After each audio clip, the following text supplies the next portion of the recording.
All right, let's get into it. Today we're going to follow water on its absolutely incredible journey as it carves up our world. We'll be looking at the sheer power of rivers and coasts, and then how we try to manage these amazing and sometimes, let's be honest, pretty dangerous natural forces. So let's dive right in. It seems like such a simple question, right? But the answer actually takes us way, way up, right to the heart of our planet's life support system. Because a river doesn't just bubble up from one little spot. Its story really begins high up in the atmosphere. And that story, well, it's this endless cycle. It's a constant loop that connects our oceans, our atmosphere, and our land. And it's what powers every single river and shapes every single coastline on Earth. Really, it's like a simple four-step dance that just repeats forever. First, you've got the sun's heat causing evaporation, turning water into vapor. Then, as this vapor rises and cools, it condenses into clouds.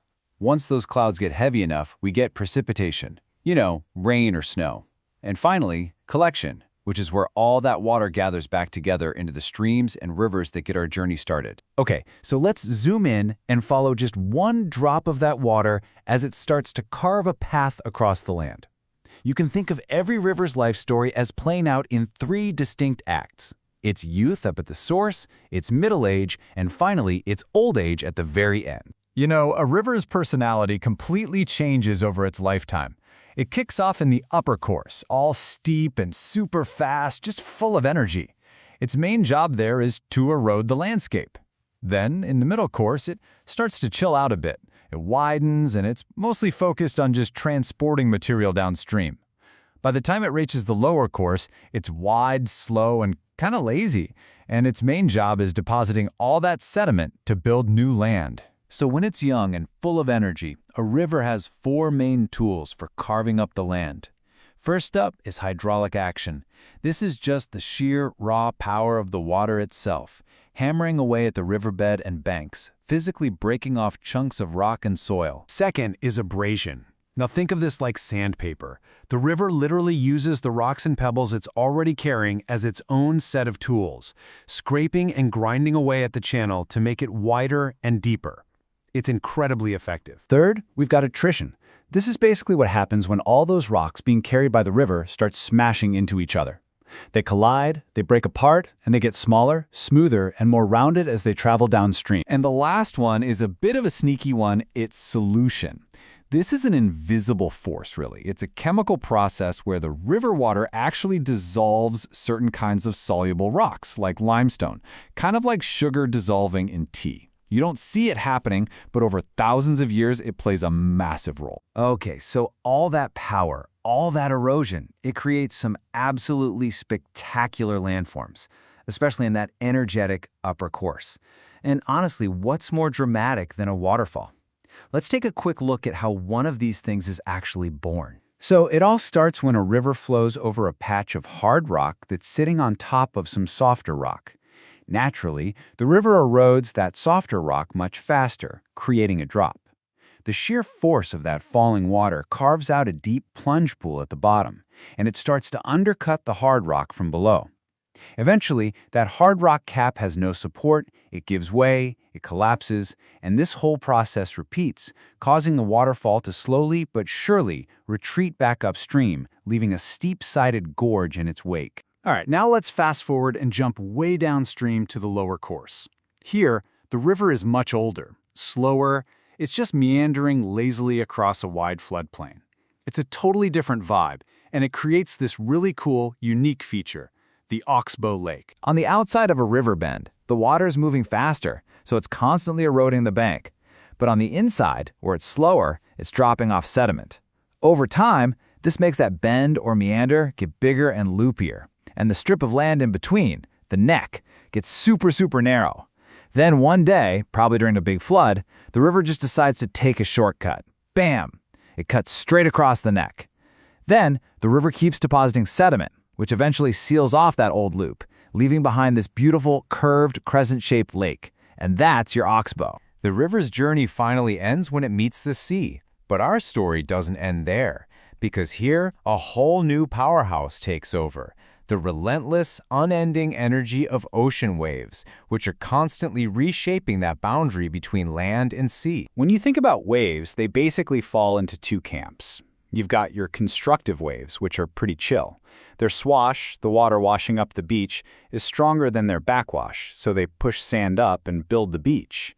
And then you have destructive waves. These are the powerhouses, usually from big storms.